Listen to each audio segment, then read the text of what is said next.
My dear student, welcome to my YouTube channel online technical classes. मैं अभिषेक द्विवेदी आपको online technical class में स्वागत करता हूं। आज हम लोग यूनिट सेकंड का हम लोग कौन सा यूनिट पढ़ रहे हैं? बिल्डिंग ड्राइंग में। तो यूनिट सेकंड हम लोग पढ़ रहे हैं। यूनिट हमारा सेकंड चल रहा है। यूनिट सेकंड का हमारा क्या नाम था? तो planning of residential and public building. इसका जो पहला वाला लेक्चर है उसमें हम लोग बताया था क्या प्लानिंग होना चाहिए। प्लानिंग क्या हमारा रेसिडेंशियल एंड पब्लिक बिल्डिंग के लिए, उसमें एक हम लोग पढ़े थे थम्स रूल। थम्स रूल के अकॉर्डिंग हम लोग को क्या क्या रूल और रेगुलेशन को ध्यान में रख के हम लोग को प्लानिंग करना रहता है रेसिडेंशियल एंड पब्लिक बिल्डिंग को। आज हम लोग पढ़ेंगे प्रिंसिपल ऑफ प्लानिंग। प्लानिंग करने का हमारा कौन कौन से प्रिंसिपल होता है? तो हमारा यहाँ पे 8 प्रिंसिपल है, उसको ध्यान में रख के हम लोग किसी भी बिल्डिंग का प्लानिंग करना होगा। सबसे पहला हमारा एक्सेप्ट है। एक्सेप्ट का मतलब हमारा क्या होता है? ये हमारा क्या बताता है? बिल्डिंग के बारे में बताता है कि इसका बिल्डिंग का साइज और शेप क्या है। किसी भी बिल्डिंग अगर हम लोग बना रहे हैं, प्लानिंग कर रहे हैं, कोई रेसिडेंशियल बिल्डिंग हो या पब्लिक बिल्डिंग हो, तो हम लोग क्या कर रहे हैं? प्लानिंग कर रहे हैं। तो इसमें क्या बताएगा? एक्सेप्ट हम लोग ये बताएगा कि आपका बिल्डिंग का शेप क्या है, बिल्डिंग का साइज क्या है। ये जो हमारा एक्सेप्ट है जो क्या बताता है? Shape and size. Shape and size of building बताता है। बिल्डिंग के शेप एंड साइज को बताता है एक्सेप्ट। प्रोस्पेक्ट हमारा क्या बताता है? अगर मान लो बिल्डिंग का शेप एंड साइज बता रहा है स्टेप्स, तो हम लोग की प्लानिंग कर रहे हैं। हम लोग जब बिल्डिंग की प्लानिंग कर रहे हैं तो हम लोग कैसा प्लानिंग करेंगे, कौन सा शेप में अगर हमारा बिल्डिंग है तो ज्यादा अट्रैक्टिव होगा, किसी देखने में अच्छा हमारा कौन सा होगा। तो हमारा अगर स्क्वायर में रहे, इफ पॉसिबल, अगर पॉसिबल हो तो हम लोग कैसा में प्लानिंग करेंगे? स्क्वायर शेप में प्लानिंग करेंगे तो हमारा जो बिल्डिंग होगा दिखने में कैसा होगा? अच्छा होगा। अब प्रोस्पेक्ट की बात किया जाए, प्रोस्पेक्ट हमको क्या बताता है? ये बताता है आपका बिल्डिंग कितना सूटेबल है या कितना सूटेबल है, कितना दिन आपको बिल्डिंग चलेगा। हम लोग के बिल्डिंग की प्लानिंग कर लिए, हम लोग बिल्डिंग बना लिए। तो सबसे पहले हम लोग बिल्डिंग बनाने से पहले ये सोचकर चलते हैं हम आज बिल्डिंग बना रहे हैं तो हमारा बिल्डिंग कम से कम 20 साल, 50 साल, 60 साल चलना चाहिए। ठीक है, तो हम लोग क्या बताता है? जो प्रोस्पेक्ट है जो हमको बताता है कि बिल्डिंग सूटेबल कितना है, कितना साल हमारा बिल्डिंग चल सकता है। ये कौन बताता है? प्रोस्पेक्ट हमारा क्या बताता है? सूटेबल। सूटेबल बिल्डिंग कितना है, या लाइफ बिल्डिंग का हमारा क्या है? Life time. बिल्डिंग का हमारा लाइफ टाइम कितना है ये क्या बताता है? प्रोस्पेक्ट बताता है। एक्सेप्ट हमारा क्या बताता था? शेप एंड साइज बिल्डिंग के। प्रोस्पेक्ट हमारा बताता है बिल्डिंग के लाइफ। अब बात किया जाए हमारा तीसरा जो है प्रिंसिपल वो है प्राइवेसी। प्राइवेसी क्या होता है? जब हम लोग बिल्डिंग का प्लानिंग कर रहे हैं, रेसिडेंशियल या पब्लिक बिल्डिंग का प्लानिंग कर रहे हैं, तो हम लोग के दो गो प्राइवेसी होता है, एक आउटर प्राइवेसी, एक इनर प्राइवेसी। आउटर प्राइवेसी की बात किया जाए, जब हम लोग देखते होंगे आप लोग, आपका घर या मेरा घर, किसी का भी जब घर बनते रहता है तो हम लोग क्या मारते हैं? चारों तरफ बोल्डरिंग मारते हैं। बोल्डरिंग क्यों मारते हैं? ताकि कोई बाहर से आदमी आके मेरे घर से कुछ चोरी ना हो जाए, या कोई बाहर आदमी हमारे घर में प्रवेश न करे, इसके लिए हम लोग क्या बोल्डरिंग मारते हैं। ये हमारा क्या हो गया? Outer privacy. इनर प्राइवेसी क्या होता है? एक रूम में हम लोग कुछ बातचीत कर रहे हैं, कोई दूसरा रूम में बैठा हुआ तो हमारा बातचीत ना सुने, इसके लिए हमारा ये इनर प्राइवेसी हुआ। तो प्राइवेसी क्या है? मस्ट इंपॉर्टेंट हमारा प्राइवेसी होता है। किसी भी प्लानिंग कर रहे हैं रेसिडेंशियल या पब्लिक बिल्डिंग का, अगर हम लोग बैंक का प्लानिंग कर रहे हैं उसमें हम लोग की क्या प्राइवेसी मस्ट इंपॉर्टेंट है, क्योंकि इसमें हमारा क्या रखा हुआ है? कैश रखा हुआ होता है, सारा डॉक्यूमेंट्स उसी में रखा हुआ था। ठीक है, तो प्राइवेसी हमारा मस्ट इंपॉर्टेंट होता है। किसी भी रेसिडेंशियल बिल्डिंग का भी अगर प्लानिंग कर रहे हैं, और हमारा क्या रेसिडेंशियल या पब्लिक बिल्डिंग, किसी भी बिल्डिंग का हम लोग अगर प्लानिंग कर रहे हैं तो हमारा जो होता है प्राइवेसी जो मस्ट इंपॉर्टेंट है। हमारा फर्नीचर रिक्वायरमेंट क्या होता है? फर्नीचर रिक्वायरमेंट हम लोग के साथ पता चल रहा है। फर्नीचर रिक्वायरमेंट, फर्नीचर का रिक्वायरमेंट होता है जब हम लोग प्रिंसिपल ऑफ प्लानिंग कर रहे होते हैं, प्लानिंग और बिल्डिंग कर रहे होते हैं, तो हमारा फर्नीचर का रिक्वायरमेंट मस्ट होता है। फर्नीचर का रिक्वायरमेंट मतलब क्या समझते हैं? सबसे पहले हम लोग जानेंगे फर्नीचर क्या होता है। तो फर्नीचर हमारा क्या है? जो हम लोग वुड से या टिम्बर, आप लोग पढ़े होंगे बिल्डिंग कंस्ट्रक्शन में टिम्बर बेस्ड मटेरियल, जो आप लोग टिम्बर से पढ़े होंगे, तो टिम्बर से जो हम लोग के सुविधा के लिए चीज बनाया जाता है उसको हम लोग क्या बोलते हैं? फर्नीचर बोलते हैं। जैसे आप लोग हम बिल्डिंग बना रहे हैं, ठीक है, तो हमारा डोर होगा, विंडो होगा, ये क्या में आएगा? तो फर्नीचर रिक्वायरमेंट में आएगा। बिल्डिंग, किसी भी बिल्डिंग, रेसिडेंशियल बिल्डिंग हो या पब्लिक बिल्डिंग हो, डोर या विंडो तो नेसेसरी है। आपका अगर रेसिडेंशियल बिल्डिंग की बात किया जाए तो हमारा रेसिडेंशियल बिल्डिंग में क्या होता है, बेड की जरूरत होती है, टेबल की जरूरत होती है, स्टडी टेबल की जरूरत होती है, सब क्या चीज का बना हुआ है, तो हमारा फर्नीचर का बना होता है। इसीलिए हम इसको फर्नीचर रिक्वायरमेंट में बिल्डिंग में मस्ट इंपॉर्टेंट है। सर्कुलेशन की बात किया जाए, सर्कुलेशन मतलब हमारा बिल्डिंग में एयर एंड लाइट का सर्कुलेशन भी होना बहुत जरूरी है। अगर आप हम लोग बिल्डिंग कर रहे हैं, प्लानिंग कर रहे हैं रेसिडेंशियल बिल्डिंग का या पब्लिक बिल्डिंग का, तो हम लोग को क्या करना जरूरी है, लाइट एंड एयर हमारा बिल्डिंग में आना बहुत जरूरी है। फिर सेंसिएशन की बात किया जाए तो ये क्या बताता है हम लोग के, क्लीनिंग ऑफ साइट। जब हम लोग प्लानिंग कर रहे हैं रेसिडेंशियल या पब्लिक बिल्डिंग का, तो हमारा क्या जरूरी है कि क्लीन होना चाहिए। सबसे पहले हम लोग साइट को क्या करते हैं, क्लीन। साइट मतलब क्या, अपना जहाँ पे हम लोग प्लानिंग कर रहे हैं, जहाँ पे हम लोग को अपना घर या कुछ भी बनाना हो, पब्लिक बिल्डिंग या रेसिडेंशियल बिल्डिंग, तो जगह को सबसे पहले हम लोग को क्या करना है, साफ करना है। इसके बाद हमारा इलिजेंस आता है। मस्ट इम्पॉर्टेंट हमारा क्या है, इलिजेंस। अगर आप रेसिडेंशियल बिल्डिंग बना रहे हो तो इलिजेंस मस्ट इम्पॉर्टेंट है, क्योंकि इलिजेंस क्या बताता है, अट्रैक्टिव बनाता है। किसी भी बिल्डिंग को अट्रैक्टिव कौन बनाता है, इलिजेंस। अब हम लोग बिल्डिंग बना रहे हैं तो क्यों देखना चाहते हैं कि हमारा जो हम लोग कपड़ा पहनते हैं या फैशन का कपड़ा लोग पहनते हैं, क्यों पहनते हैं, क्रीम लगाते हैं, पाउडर लगाते हैं, ताकि वो अट्रैक्टिव दिखें, उसके तरफ सबको देखें। इसलिए हमारे बिल्डिंग में भी क्या होता है, इलिजेंस है। इलिजेंस क्यों दिया जाता है, क्योंकि अट्रैक्टिव, जो हमारा पीपल जा रहा है, आसपास से जो पीपल पास हो रहा है, उसको क्या होना चाहिए, अट्रैक्ट होना चाहिए हमारे बिल्डिंग की तरफ। इसीलिए इलिजेंस भी मस्ट इंपॉर्टेंट है। हमारा लास्ट प्रिंसिपल जो है ओरिएंटेशन। ओरिएंटेशन की मतलब हमारा क्या बोल रहा है, ये बोलता है कि हमारा लोकेशन क्या होना चाहिए। जब हम लोग बिल्डिंग बना रहे हैं तो उसका लोकेशन क्या होना चाहिए, या जब हम लोग कोई रूम बना रहे हैं बिल्डिंग में तो उसका लोकेशन क्या होना चाहिए। The process of fixing the building in that direction, हमारा डायरेक्शन क्या है बिल्डिंग की फिक्स करने का, ओरिएंटेशन बताता है। Gets maximum benefit for the sunlight and air, हम लोग ऐसा जगह पे हम लोग क्या करते हैं, घर बनाते हैं, प्लानिंग करते हैं जहां पे हमारा सनलाइट एंड एयर से मैक्सिमम बेनिफिट हो। उसके बाद हमारा without orientation any building should not be planning, without orientation का हमारा एक भी बिल्डिंग प्लानिंग नहीं किया जा सकता है। तो हमारा प्रिंसिपल ऑफ प्लानिंग खत्म हुआ। प्रिंसिपल ऑफ प्लानिंग हम इसको एक बार फिर से बता देते हैं। सबसे पहले हमारा एक्सेप्ट था, फिर क्या बताता था, शेप एंड साइज। प्रोस्पेक्ट हमारा सुटेबल लाइफ टाइम बताता था। प्राइवेसी हमारा बताता था क्या, कि प्राइवेसी होना बिल्डिंग को मस्ट इंपॉर्टेंट है। फर्नीचर रिक्वायरमेंट की बात किया तो हमारा क्या, फर्नीचर का रिक्वायरमेंट होता है किसी भी बिल्डिंग में। सर्कुलेशन की बात की जाए, सर्कुलेशन हमारा क्या होता है, एयर एंड लाइट के लिए हमारा बिल्डिंग मस्ट इंपॉर्टेंट है। उसके बाद सेंसिएशन हमारा क्या है, बिल्डिंग साइट को क्लीनिंग करने की प्रोसेस को सेंसिएशन बोलते हैं। इलिजेंस की बात किया जाए, हमारा इलिजेंस क्या है, अट्रैक्टिव बनाता है, किसी भी बिल्डिंग को क्या बनाता है, अट्रैक्टिव बनाता है। ओरिएंटेशन हमारा क्या है, बिल्डिंग के हमारा डायरेक्शन बताता है, किसी भी रूम का हमारा डायरेक्शन बताता है। प्रिंसिपल ऑफ प्लानिंग हमारा यहाँ पे समाप्त हुआ। उसके बाद हम लोग जानेंगे बिल्डिंग वाइला।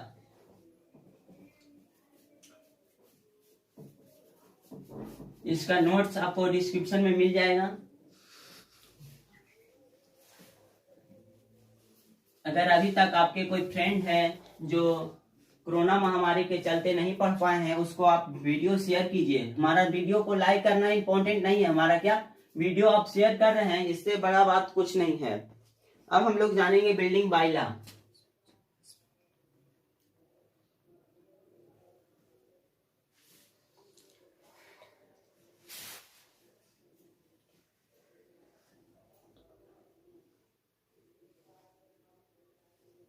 पहला लेक्चर से ही हम लोग बात कर रहे थे बिल्डिंग बाइला।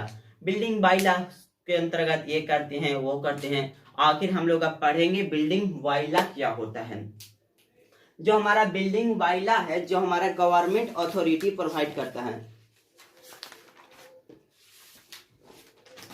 बिल्डिंग वाइला हमारा क्या, सम रूल और रेगुलेशन है। हमारा क्या है, इसमें रूल दिया जाता है। जो कौन प्रोवाइड हमारा रूल करता है, तो गवर्नमेंट हमारा और अथॉरिटी मिलकर हमारा कुछ रूल प्रोवाइड करते हैं कि आपको इसी रूल के अंतर्गत ये काम करना है तो करना है। जैसे हम लोग अपने प्लानिंग कर रहे हैं, अपना घर बना रहे हैं, लेकिन हम लोग के क्या, गवर्नमेंट जो रूल बनाया है उसके अंतर्गत ही हम लोग के अपना घर बनाना है, ठीक है। ये नहीं कि हमारा जो हम लोग थम्स रूल में पढ़े थे, क्या हमारे पास टोटल जमीन अगर 1000 मीटर स्क्वायर है, या उससे ज्यादा हमारा 1000 मीटर स्क्वायर से ज्यादा है तो आप कितना पर अपना घर बना सकते हैं? सिर्फ 33% पे। 1000 मीटर स्क्वायर से अगर आपका एरिया ज्यादा है तो सिर्फ आप 33.33% पर ही अपना घर बना सकते हैं। बाकी जमीन आपको क्या करना है? छोड़ देना है। ये किसके अंतर्गत आता है? थम्स रूल के अंतर्गत आता था। तो थम्स रूल को कौन बताया? BIS के ब्यूरो ऑफ इंडियन स्टैंडर्ड। हमारा बिल्डिंग बाइला भी आता है जो ब्यूरो ऑफ इंडियन स्टैंडर्ड के अंतर्गत आता है। तो इसे जो हमारा कुछ नियम है उससे हमारा क्या फॉलो करते रहना है। और जो बिल्डिंग बाइला है जो डिफरेंट प्लेस के लिए डिफरेंट होता है बिल्डिंग बाइला। अब पूछिएगा क्या बिल्डिंग बाइला एक बार बन गया तो बना हुआ है? नहीं, बिल्डिंग बाइला जो हमारा होता है सम टाइम पर अपडेट किया जाता है। जैसे आप मोबाइल में कुछ ऐप डाउनलोड करते होंगे, उसके बाद वो क्या आप लोग चलाते होंगे, 2-4 महीना चलाने के बाद ऐप क्या मानता है? अपडेट करना होता है। ठीक है, वही अपडेट करता है। हर साल 2 साल पर हमारा क्या बिल्डिंग बाइला अपडेट करते रहता है। अगर आप लोग बिल्डिंग या हम लोग बिल्डिंग बाइला नहीं मानते हुए घर बनाए, बिल्डिंग बाइला हम लोग नहीं समझे, हम लोग जो गांव में घर बनता है, अभी भी जो गांव बनता है बिल्डिंग बाइला कोई भी फॉलो नहीं होता। ठीक है, तो जब हम लोग बिल्डिंग बाइला फॉलो करके अपना घर नहीं बनाएंगे तो कौन कौन सी प्रॉब्लम होगी? सबसे पहला हमारा प्रॉब्लम होगा जो हमारा लाइट एंड एयर का कैलकुलेशन होगा जो नहीं होगा। ठीक है, दूसरा हमारा प्रॉब्लम होगा पार्किंग का। तीसरा प्रॉब्लम होगा आपका हेल्थ से भी प्रॉब्लम हो सकता है। क्यों? क्योंकि पोल्यूशन बढ़ेगा। अगर आप अपने घर में खाना बना रहे हैं, आप जमीन नहीं छोड़े हैं, आपके पास जमीन नहीं छोड़े, आप बिल्डिंग बाइला फॉलो नहीं किए तो आप ना तो विंडो दे सकते हैं ना वेंटिलेटर की तरह छोड़ सकते हैं। तो आपका जो अंदर का धुआं बने या गैस जले, अब तो गैस का जमाना है, लेकिन जब लकड़ी पर खाना बनता था उस समय की बात कर रहे हैं हम, लकड़ी पर खाना बनता था तो क्या धुआं निकलता था, वो बाहर कैसे जाएगा? बाहर नहीं जाएगा तो आपको क्या हो जाएगा? प्रॉब्लम होगा हेल्थ से संबंधित। और हमारा क्या प्रॉब्लम होता है? Irregular and narrow road. सबसे बड़ी बात होती है अगर आप जमीन नहीं छोड़ रहे हो, आपके पास इतना जमीन है, ठीक है, आपके पास इतना जमीन है, इस आपके बगल वाला के पास भी इतना जमीन है। ठीक, ये भी अपना जितना टोटल एरिया था प्लॉट एरिया, इसमें अपना कंस्ट्रक्शन कर लिया, आप भी अपना कंस्ट्रक्शन कर लिए। ठीक है, पूरा आप जमीन घेर लिए, ये भी बॉन्डिंग मार के घेर लिया। तो यहाँ पे क्या बोलता है? अब हम लोग के इससे हम क्या समझाने की कोशिश करें? Narrow road. आपका रोड का सामना सबसे बड़ा दिक्कत होगा। क्यों? आपके पास पतला रोड मिलेगा, क्योंकि जितना पहले से यहाँ पे 2 फीट का मतलब मान लीजिए 10 फीट का आपके पास रोड है। अब यहाँ पे सरकार चाह रही है कि रोड कितना बनाए हम? 15 फीट। या 2 लाइन रोड है आपके पास, 4 लाइन करना चाहती है सरकार गवर्नमेंट, या 3 लाइन या 4 लाइन 6 लाइन करना चाहती है, तो आपके पास नहीं होगा। क्यों नहीं होगा? क्योंकि आप अपना पूरा जमीन में क्या कर लिए हैं? अपना घर बना लिए हैं। आपका जो बगल वाला है देखा नहीं, वो फलानवा इतना जमीन बना लिया अपना टोटल में, तो हम अपना क्यों छोड़े? वो भी अपना नहीं छोड़ेगा। तो यहाँ पे क्या होगा? नैरो रोड हो जाएगा आप लोग की। सबसे बड़ा प्रॉब्लम है, अगर आप चाहिएगा आप सिविल इंजीनियर बनेगा, खूब पैसे कमाइएगा, लेकिन आप सोचिएगा कि मेरा घर पे 4 व्हीलर से हम उतरे, लेकिन ऐसा फिर आपको नहीं होगा, क्योंकि आप बिल्डिंग बाइला फॉलो करके घर नहीं बनाए हैं। तो दूसरा भी सोचेगा जब वो नहीं बनाया तो हम क्यों बनाए, वो भी स्पेस नहीं छोड़ेगा। तो यहाँ पे क्या होगा? प्रॉब्लम होगा नैरो रोड का। यहाँ पे 4 प्रॉब्लम होती है। क्या क्या होती है? Poor light and ventilator, light and air का हमारा कमी होता है। दूसरा हमारा पार्किंग का प्रॉब्लम होता है। तीसरा हमारा क्या? हेल्थ से प्रॉब्लम होता है ड्यू टू पॉल्यूशन। चौथा जो हमारा प्रॉब्लम होता है irregular and narrow road, irregular and narrow road से हमारा भी प्रॉब्लम होता है। अब purpose of initiate, purpose of क्या? बिल्डिंग बाइला। बिल्डिंग बाइला हम लोग क्यों जरूरी है? अगर हम लोग बिल्डिंग बाइला फॉलो करके अगर हम लोग अपना घर बनाए तो क्या होगा, क्या फायदा है उससे? अगर आप लोग बिल्डिंग बाइला सोचिएगा, हम लोग बिल्डिंग बाइला फॉलो करके अगर घर बनाते हैं, थम्स रूल फॉलो करके घर बनाते हैं, तो हमको कुछ फायदा नहीं है। लेकिन ऐसा बात नहीं है। लेकिन अगर आप सोचिएगा मेरे पास इतना जमीन है, हम सिर्फ 50% 60% ही पर घर बना रहे हैं, बाकी सब मेरा जमीन वेस्ट हो जा रहा है, लेकिन ये ऐसा नहीं है। जो वो आपका जमीन है आपका ही जमीन रहेगा, ना कि वो गवर्नमेंट का जमीन हो जाएगा। ठीक है, लेकिन उससे फायदा सिर्फ किसको मिलेगा? आपको मिलेगा। फायदा भी आपको मिलेगा, जमीन भी आपका है। तो यहाँ पे बिल्डिंग बाइला फॉलो करके घर बनाने में क्या है? आपका जमीन ऐसा नहीं है कि बिल्डिंग बाइला फॉलो किए, 1000 मीटर स्क्वायर से ज्यादा था, आप 33% पे बनाए तो आपका 33% जमीन है, बाकी का जमीन गवर्नमेंट का नहीं होगा, वो भी जमीन आपका ही है और उससे बेनिफिट जो होगा आपका ही होगा। तो कौन कौन सी बेनिफिट होता है अगर बिल्डिंग बाय लॉ फॉलो हम लोग करके बनाते हैं? तो सबसे पहला हमारा जो पुअर लाइट एंड एयर का हमारा था वो हमारा दूर हो जाएगा। हमारा क्या हो रहा था, प्रॉब्लम हो रहा था हेल्थ में ड्यू टू पॉल्यूशन भी आपका घर में अब नहीं रहेगा, तो उससे भी आपका फायदा है। तीसरा, पार्किंग करने की भी आपकी सुविधा होगी। चौथा जो बात की जाए, आपको नैरो रोड भी सामना नहीं करने पड़ेगा, नैरो रोड भी आपको मिल जाएगा। ठीक है, आपका रोड आप जमीन छोड़े है, आपके बगल वाला देखेगा नहीं ये बिल्डिंग वाइला पूरा जितना BIS द्वारा नियम बनाया गया है सब फॉलो करके बना रहा है, तो हम भी वैसे ही बनाते हैं।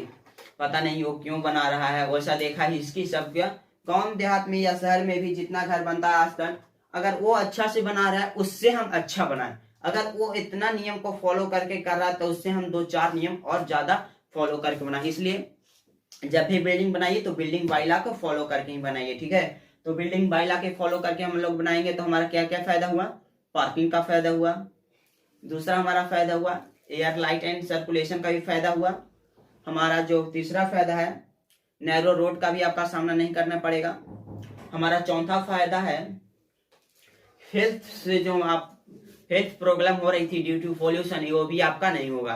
अब बात किया जाए characteristic of A building by law के कौन कौन सी करेक्टरिस्टिक है? जो हमारा बिल्डिंग बाय लॉ है जिसका 4 करेक्टरिस्टिक है। बिल्डिंग बाय लॉ के गुण कौन कौन सी है? तो 4 गुण है। सबसे पहला हमारा गुण क्या बोलता है, ये जो होता है करेक्ट होता है। ये building by law is simple. पहला जो हमारा है क्या होता है, सिंपल होता है, सिंपल होता है। ठीक है, हमारा बिल्डिंग बाय लॉ सिंपल होता है। और क्या होता है इसका दूसरा जो हमारा है, और ग्रामेटिकल सही होता है, कोई भी ग्रामेटिकल एरर नहीं रहता है बिल्डिंग बाय लॉ में, सिंपल होता है। दूसरा हमारा क्या है, इसका ओनली वन मीनिंग होता है, only one meaning in building construction.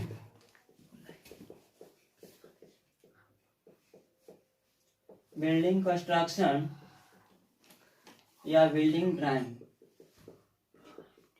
इसका नोट्स आपको डिस्क्रिप्शन में मिल जाएगा। लेकिन यहाँ से जो पूछता है सब्जेक्टिव ये सब नहीं पूछता, क्योंकि बिल्डिंग में हम लोग के बिल्डिंग ड्राइंग में सब्जेक्टिव लिखने के लिए थ्योरी नहीं देता, सिर्फ क्या देता है हम लोग के प्रॉब्लम देता है। आपको बनाने के लिए 4 ही क्वेश्चन रहता है और क्या 4 घंटा समय मिलता है बिल्डिंग ड्राइंग में। ठीक है, तो ये सब जो ऑब्जेक्टिव के लिए सिर्फ हम लोग पढ़ रहे हैं, तो ऑब्जेक्टिव के लिए पढ़ने के लिए नोट्स बनाना इंपॉर्टेंट नहीं है, क्योंकि अब हमारे पास उतना टाइम नहीं है। अगर आप वीडियो को 2 बार देखेगा आपको पूरा क्लियर होगा। जितना भी ऑब्जेक्टिव, एक भी ऑब्जेक्टिव हम कर रहे हैं, आपको विश्वास दिलाते हैं कि एक भी ऑब्जेक्टिव नहीं छूटेगा अगर आप वीडियो को 2 या 3 बार देख रहे हो तो। ठीक है, तो हमारा सबसे पहले क्या सिंपल होता है बिल्डिंग बाय लॉ।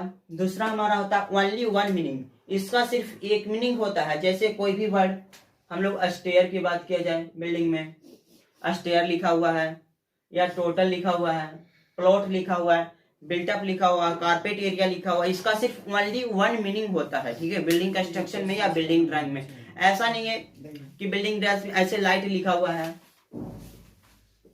लाइट का यहाँ पे क्या अर्थ होगा, सेंटेंस के ऊपर डिपेंड करता है। लाइट मतलब प्रकाश भी होता है और लाइट माने हल्का भी होता है। जब हम लोग पढ़ते हैं यहाँ पे, तो बिल्डिंग अगर कंक्रीट टेक्नोलॉजी पढ़ रहे हैं तो वहां पे लाइट अगर आया तो हम लोग ये नहीं समझेंगे लाइट क्या हुआ हमारा, ये नहीं समझेगा प्रकाश पढ़ेंगे, क्योंकि हम लोग फिजिक्स नहीं पढ़ रहे। फिजिक्स में हम लोग पढ़ेंगे तो प्रकाश पढ़ेंगे लाइट मतलब। अगर वही लाइट आएगा हमारा क्या बिल्डिंग सिटी में कंक्रीट टेक्नोलॉजी, बिल्डिंग ड्राइंग या हमारा क्या बिल्डिंग कंस्ट्रक्शन में, तो हम लोग बेड का मतलब, लाइट का मतलब क्या समझते हैं हम लोग समझते हैं हल्का है, वो वजन में क्या है वो कम है।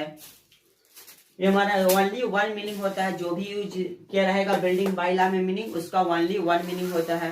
अब हमारा तीसरा क्या है, ये हमारा जो मॉडिफाई करते रहता है, हमारा क्या अपडेट करते रहता है, गवर्नमेंट द्वारा क्या किया जाता है, मॉडिफाई किया जाता है। ये कोई हम और आप मिलकर बिल्डिंग बाय लॉ नहीं बना दिए, ये अथॉरिटी है जो बिल्डिंग बाय लॉ गवर्नमेंट बनाती है, अथॉरिटी के द्वारा क्या किया जाता है, मॉडिफाई किया जाता है। हमारा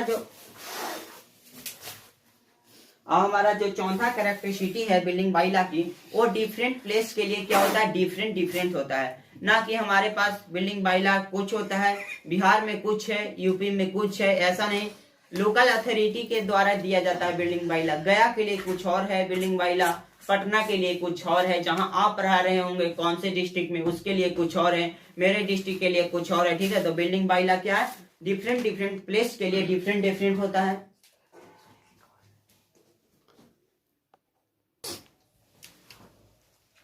अब हम लोग जानेंगे floor area ratio. Floor area ratio हमारा क्या है, it is defined as the ratio. ये हमारे क्या एक रेशियो है जो क्या है टोटल फ्लोर एरिया, जितना पे आप लोग फ्लोर एरिया बना रहे हैं, फर्स्ट फ्लोर पर जितना आपका फ्लोर एरिया है, सेकंड फ्लोर पे, थर्ड फ्लोर पे, उसका टोटली का ऐड किया जाता है। उसके बाद आपका टोटल एरिया से क्या हम डिवाइड करेंगे तो हमारा क्या निकलेगा, floor area ratio. Floor area ratio क्या है, it is defined as the ratio of the total floor area या total cover area of the total floor to the total to the हमारा क्या to the plot area, to the plot area या total area, उसको हम लोग क्या बोलते हैं, फ्लोर एरिया रेशियो बोलते हैं, ठीक है।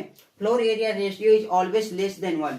हमारा जो फ्लोर एरिया रेशियो होता है जो हमेशा क्या होता है 1 से कम होता है। फ्लोर एरिया रेशियो हमारा क्या होता है 1 से लेस देन ही होता है। हमारा फ्लोर एरिया रेशियो क्या है, फ्लोर एरिया रेशियो हमारा जो है एक रेशियो है जो किसका किसका रेशियो है, जो फ्लोर एरिया टोटल एरिया का हमारा फ्लोर है और हमारा टोटल जो एरिया होता है उसको हम लोग क्या बोलते हैं, floor area ratio. Floor area ratio जो हमारा होता है जो हमेशा लेस देन होता है कितना से 1 से। Floor area ratio is always less than 1। Floor area जो हमारा रेशियो है लेस देन 1, ये हमारा हमेशा क्या होता है 1 से कम ही होता है floor area ratio. Floor area ratio क्या होता है आपको समझ में आया, टोटल फ्लोर एरिया जितना फ्लोर आप बनाए 1 floor 2 floor 3rd floor 4th floor, जितना भी फ्लोर है उस सब का जो फ्लोर एरिया है उसको ऐड करेंगे और हम लोग क्या टोटल एरिया से हम लोग जितना हमारा टोटल एरिया उससे डिवाइड करेंगे तो हमारा क्या निकलेगा, फ्लोर एरिया रेशियो। इसको हम लोग क्या बोलते हैं, ऑलवेज लेस देन 1। हमारा क्या होता है लेस देन 1, 1 से हमेशा कम होता है, ठीक है। अब हम लोग देखेंगे बिल्डिंग लाइन। हमारा बिल्डिंग लाइन क्या होता है, बिल्डिंग लाइन का मतलब हमारा क्या, जब कोई रोड हम लोग क्या रोड है हमारा घर हम लोग रोड के पास बना रहे हैं तो रोड से रोड के बीच में क्या रोड सेंटर होता है रोड का, उससे कितना दूरी पे हम लोग को अपना बिल्डिंग का प्लिंथ बनाना है, हम लोग की बिल्डिंग कितना दूरी पे बनाना है, उसी को हम लोग क्या बोलते हैं बिल्डिंग लाइन। किसी भी रोड से मान लिया डिफरेंट रोड से हमारा क्या होता है डिफरेंट डिस्टेंस छोड़कर हम लोग क्या अपना घर बनाना होता है, ठीक है। तो हम लोग के क्या डिफरेंट डिफरेंट डिस्टेंस छोड़ने के बाद हम लोग को क्या अपना घर बनाना होता है। तो बिल्डिंग लाइन हमारे क्या बोलता है, जहां से रोड का सेंटर है, रोड का सेंटर को हम लोग क्रॉन बोलते हैं और क्रॉन से कितना दूरी पे हम लोग क्या बनाते हैं, उसकी कितना दूरी के बाद हम लोग क्या बनाते हैं तो हम लोग अपना बिल्डिंग बना सकते हैं, उसको हम लोग क्या बोलते हैं बिल्डिंग, उसको हम लोग बोलते हैं बिल्डिंग लाइन। सेंटर से रोड का सेंटर से कितना दूरी पे हम लोग अपना बिल्डिंग बनाए उसको हम लोग बोलते हैं बिल्डिंग लाइन। ये हमारा क्या है, ये हमारा रोड है, अगर ये हमारा रोड है, ये हमारा क्या है ब्रीथ ऑफ रोड, रोड का ये हमारा चौड़ाई है, ये हमारा क्या सेंटर, हमारा रोड का ये सेंटर हुआ, इस सेंटर को हम लोग क्या बोलते हैं क्रॉन बोलते हैं। ब्रीथ ऑफ रोड ये हमारा रोड की चौड़ाई है, इससे हमारा कुछ बीच में है उसको क्या बोलते हैं हम लोग क्रॉन बोलते हैं। और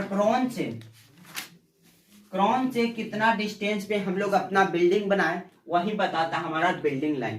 अगर हमारा बिल्डिंग लाइन क्या बताता है, सेंटर रोड के सेंटर से कितना के दूरी पे कितना डिस्टेंस के बाद हम लोग अपना घर बनाए। ये क्यों बोलता है, ऐसा नहीं है कि हम लोग रोड के सटा हुआ भी घर बना लेते हैं, लेकिन ऐसा क्यों है, क्यों हम लोग करते हैं, क्यों इसलिए हम लोग करते हैं क्योंकि अगर भविष्य में फ्यूचर में और रोड क्या है, अगर टू लाइन रोड है हमारा 4 लाइन हो रहा है तो यहाँ पे कैसे होगा, आप स्पेस छोड़िएगा तभी तो आपका फ्यूचर में आपको बेनिफिट होगा। इसलिए क्या अगर बिल्डिंग के रोड के सेंटर से कुछ डिस्टेंस के बाद हम लोग के क्या बनाना रहता है, बिल्डिंग बनाना रहता है, उसी को हम लोग बोलते हैं बिल्डिंग लाइन। बिल्डिंग लाइन हमारा ये हो गया। तो मान लीजिए type of road, different different road के लिए हमारा डिफरेंट डिफरेंट क्या होता है डिस्टेंस छोड़ना पड़ता है, बिल्डिंग लाइन छोड़ना पड़ता है सेंटर से। अगर विलेज रोड है तो हम लोग को कितना छोड़ना होता है 9 मीटर। 9 मीटर के डिस्टेंस में हम लोग क्या बना सकते हैं, अपना बिल्डिंग बना सकते हैं। ये हमारा सेंटर है, ये क्या हमारा सेंटर रोड का ये हमारा सेंटर हुआ, ये मान लीजिए हमारा बिल्डिंग लाइन है, ये दोनों के बीच में गैप होना चाहिए 9 मीटर होना चाहिए अगर विलेज रोड है तो। अगर विलेज रोड है, ये क्या हमारा जो रोड हम बनाए हैं अगर विलेज रोड है तो हम लोग को 9 मीटर छोड़ना है। अगर यही रोड आपका माइनर डिस्ट्रिक्ट रोड हो जाता है, माइनर डिस्ट्रिक्ट रोड मतलब जो डिस्ट्रिक्ट में रोड चलती है, मान लीजिए हमारा गया डिस्ट्रिक्ट है तो जितना गया डिस्ट्रिक्ट में रोड है, गया में, खास गया में, उसको हम लोग क्या बोलते हैं, माइनर डिस्ट्रिक्ट रोड। उससे हम लोग को कितना मीटर छोड़ने के बाद हम लोग को घर बनाना, छोड़ने के बाद हम लोग के 9 मीटर, इसमें भी हमारा क्या है 9 मीटर। 9 मीटर हम लोग क्रॉन से मतलब सेंटर रोड से, रोड के सेंटर से 9 मीटर हम लोग छोड़ देंगे। उसके बाद आप बिल्डिंग बना सकते हैं। उसमें कोई भी गवर्नमेंट कितना, अगर 6 लाइन की रोड बना रही है तो आपको ये गवर्नमेंट नहीं बोलेगी आप अपना रूम खाली कर दीजिए, अपना बिल्डिंग तोड़वा देगा, ऐसा कुछ नहीं होगा। क्योंकि जब आप लोग हम क्या फॉलो कर रहे हैं, बिल्डिंग बाइलॉ फॉलो कर रहे हैं, तो ये गवर्नमेंट की भी पावर नहीं है कि आपको बिल्डिंग के तोड़ दे।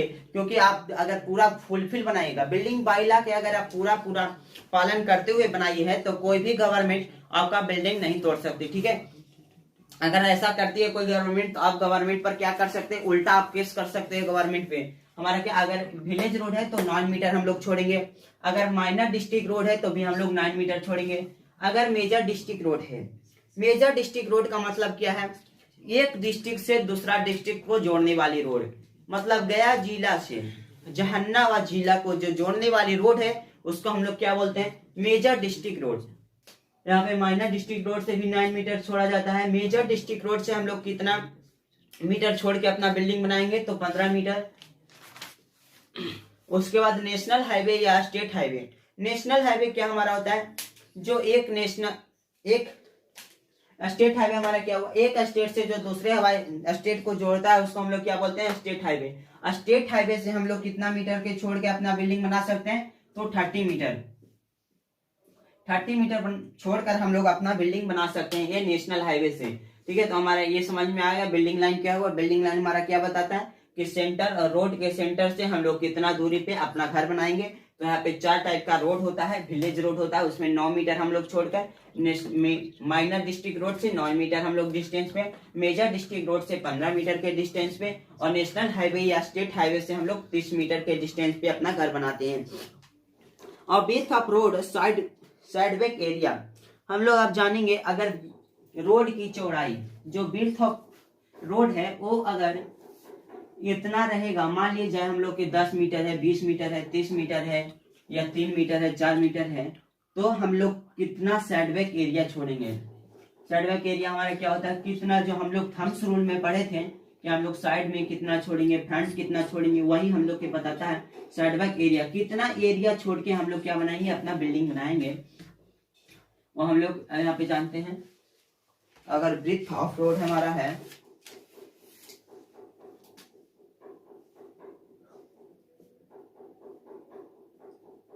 ब्रेड्थ ऑफ रोड ये हमारा है सेटबैक एरिया।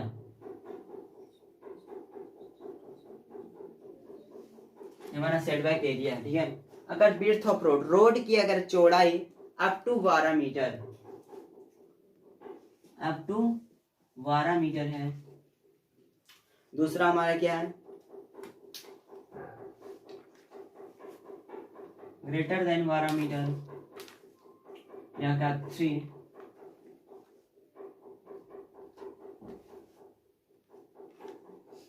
ग्रेटर देन या इक्वल टू 3 मीटर हमारा है। तो हम लोग कितना डिस्टेंस छोड़ के अब छोड़ेंगे, ठीक है। अगर ब्रेड्थ की चौड़ाई हम लोग की क्या, रोड की चौड़ाई, ब्रेड्थ ऑफ रोड, रोड की हम लोग की क्या चौड़ाई है, तो अप टू 12 मीटर। 12 मीटर से अगर ज्यादा है, वो जो हम लोग का रोड है, हम लोग के पास से जो रोड पास हो रही है, अगर उसका चौड़ाई, ये हमारा क्या रोड है, तो ये दोनों के बीच की चौड़ाई को हम लोग क्या बोलते हैं, ब्रेड्थ ऑफ रोड। ब्रेड्थ की जितना रोड का चौड़ाई है, अगर 12 मीटर से ज्यादा है, अप टू 12 मीटर, 12 मीटर से आपका ज्यादा है, तो हम लोग को कितना छोड़ना होता है,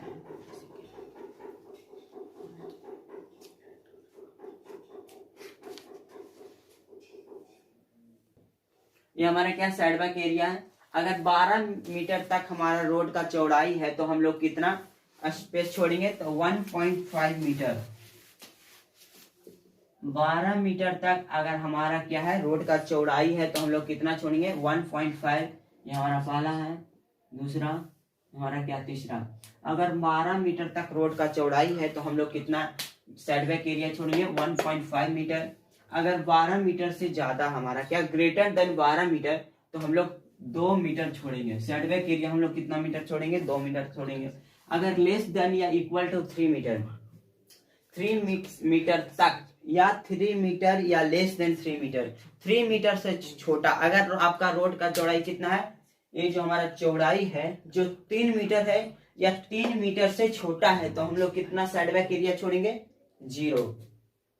कुछ भी हम लोग को छोड़ने की जरूरत नहीं है, क्योंकि अगर वहां पे शुरू में ही रोड का चौड़ाई हम लोग का कितना है, 3 मीटर या उससे भी कम है, तो आप ये सोच लीजिए कि भविष्य में वहां पे कोई रोड बनने वाली नहीं है, क्योंकि वहां पे आप लोग स्पेस ही नहीं छोड़ा जाता है। सेटबैक एरिया कितना लिया जाता है, ये हमारा इंडियन गवर्नमेंट जो अथॉरिटी है BIS द्वारा ही बता दिया गया है कि हम लोग को कितना लेना है, 0 लेना है। अगर 12 मीटर से ज्यादा आपका रोड है तो हम लोग 2 मीटर छोड़ेंगे सेटबैक एरिया। अगर हमारा क्या 12 मीटर तक है, अगर 3 मीटर से मतलब ज्यादा और 12 मीटर तक है, तो हम लोग कितना छोड़ेंगे, 1.5 मीटर छोड़ना है। इसी की तरह हम लोग एक जो हमारा यूनिट 2 का लेक्चर नंबर 2 था हम समाप्त करते हैं। अगला लेक्चर में हम लोग पढ़ेंगे location of size of A common room. जो रेसिडेंशियल बिल्डिंग में कॉमन रूम होता है उसका लोकेशन और उसका साइज क्या है। मतलब बेडरूम है बना रहे हैं तो इतना नहीं है कि हम लोग की 4 बेड की जरूरत, 4 बेडरूम की जरूरत थी, इतना बड़ा बड़ा हम लोग प्लानिंग किए कि 2 बेडरूम आया, तो ये तो हमारा सफिशिएंट नहीं है। ये आपको गलत काट देगा। जो आपको बोलेगा सर मेरा घर का नक्शा थोड़ा मैप बना दीजिए, प्लान कर दीजिए, हाँ, तो आपको क्या करेगा, गलत बोलेगा, क्योंकि सर हमको 4 रूम चाहिए, आप 2 रूम बना के दे रहे हो, नहीं है हमारे लिए अच्छा नहीं है। तो आपको क्या वहां पे कॉमन साइज पढ़ना है और उसका लोकेशन पढ़ना है, कौन सा लोकेशन में कौन सा रूम अच्छा है, अगला लेक्चर में जानेंगे। उसके बाद हम लोग क्या स्टार्ट करेंगे, इसके बाद हम लोग जो 4th हमारा लेक्चर होगा यूनिट 2 का, उसमें हम लोग स्टार्ट करेंगे लाइन प्लान। किसी भी रेसिडेंशियल या पब्लिक बिल्डिंग का क्या स्टार्ट करेंगे, लाइन प्लान। धन्यवाद।